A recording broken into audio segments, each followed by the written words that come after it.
We left the country. We went through different countries. From Sudan, we crossed the border to Ethiopia. From Ethiopia, we went to Kenya, and after maybe 8 months or even more than that, then we made it finally to Qatar. And we are still looking for actually place, to settle. Two warring parties are insisting to fight because the Sudanese armed forces decided to end this war militarily, and also the rapid support forces decided to continue on fighting.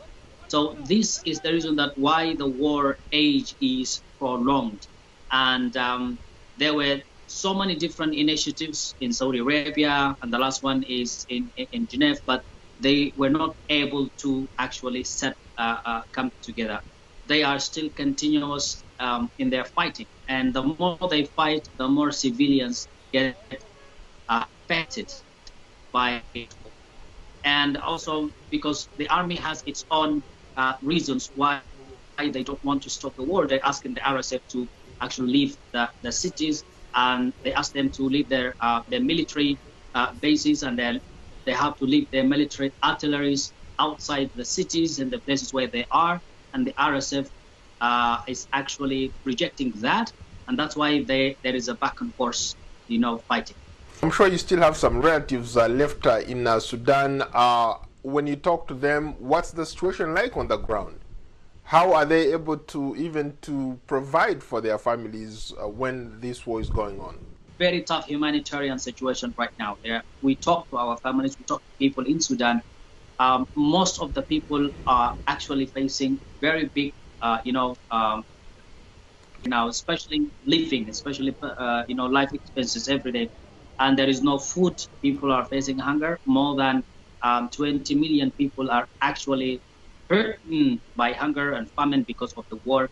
Either you have a family member outside the country, like in the Gulf or somewhere, they send them money, or they expect the charitable organizations or charitable groups. They are inside there, and then they are providing food for the people, but nobody is able actually to provide for themselves. Who has more of an advantage? Is it the government forces or RSF?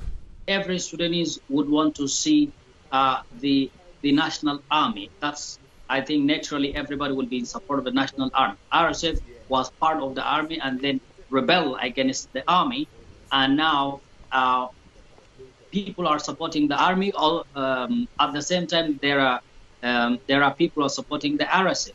So even the people right now are divided, and the war right now moved from the war between the rapid support forces and the Sudanese armed forces into civil war right now between even communities, because the rapid support forces is backed by tribes and backed by ethnicities, and that's why the army also is backed by other people. Now the fighting is actually moving not only within the military, but the war has exceeded that into the community.